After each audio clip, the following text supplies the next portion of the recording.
Ladies and gentlemen, welcome to the suspense-filled show. Today we're talking about a rescue mission that didn't even leave a single hair behind. The squad really made a grand entrance and then mysteriously vanished. This created an unbreakable loop of doom, and ultimately, this incident became the military's highest secret. Not until after 2000 was this incident unveiled and made into a film, prompting viewers at the Busan Film Festival to comment. Creating fear through the oppressive atmosphere of war is more sophisticated than jumping scares. Some viewers even left comments saying, watching this movie felt like a nightmare, and they didn't even know what they were scared of. Today, we're diving in to see just how spine-chilling this South Korean horror film, based on a true story, actually is.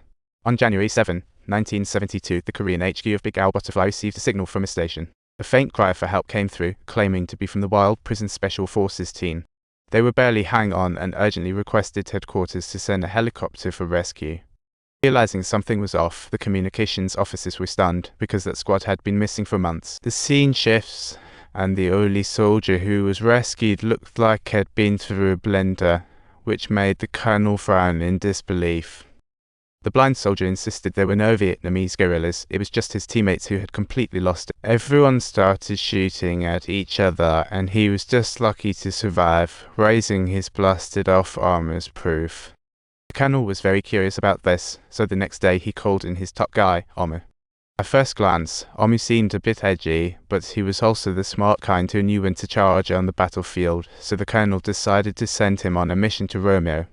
He was sent to investigate just how the recently dispatched Special Forces squad went missing and tossed a top-secret file in front of him.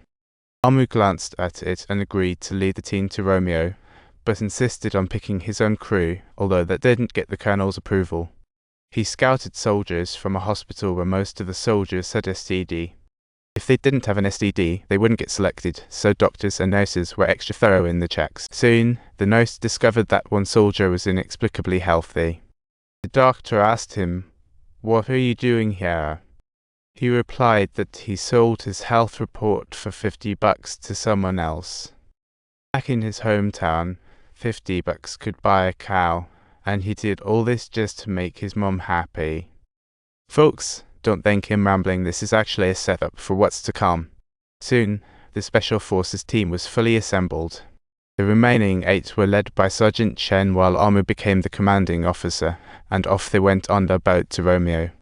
As soon as they arrived at the landing site, the camera guy suggested a group photo, which got him an earful from Sergeant Chen. Chen nearly kicked the cameraman, but Omu stopped him. "Go ahead, snap one." So the other 8 lined up for a group photo, which also serves as a plot twist later. They then set off toward their destination, but as they passed a bamboo grove, it felt like someone was watching them from the bushes. Suddenly, a volley of gunfire erupted, leaving the squad completely disoriented, forcing them to hit the ground and shoot back chaotically. Omu, being quick on his feet, instructed the nearby soldier to toss him the rocket launcher. After aiming and firing, they finally suppressed the enemy's stronghold, only to discover that besides one woman, the men had been dead for nearly a year. This piqued everyone's curiosity. How could one woman produce such firepower? Sergeant Chen ordered his men to check her out. At that moment, a soldier exclaimed, "Touching dead things gives you a rash." This made the other soldiers immediately retract their hands. But remember, the bells on this woman's wrist are crucial. They'll echo throughout the story. Seeing that the woman had nothing hidden, Sergeant Chen ordered a shot for her. Even though they were all battlefield warriors, nobody could bring themselves to pull the trigger at that moment. Reluctantly, Omu pushed the squad to move forward. The way things looked, the woman wasn't going to survive either way. They swiftly arrived at the perimeter of Romeo, following the map. A strange stone caught their attention, which said, "A lot of Vietnamese soldiers died here."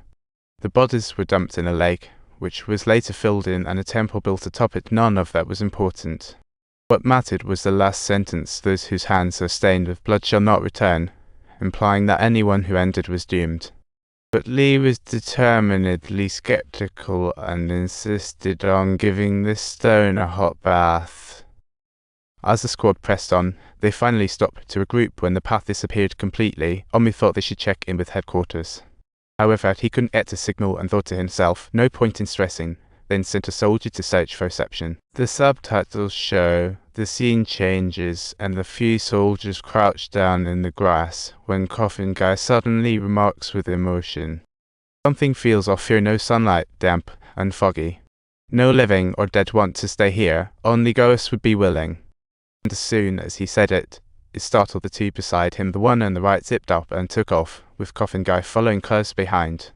The one remaining in the middle, this coward, was afraid, yet he couldn't simply run away like this.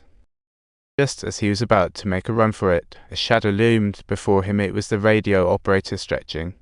The radio operator woke Amu, saying the signal was good now. Amu quickly contacted headquarters to report their position.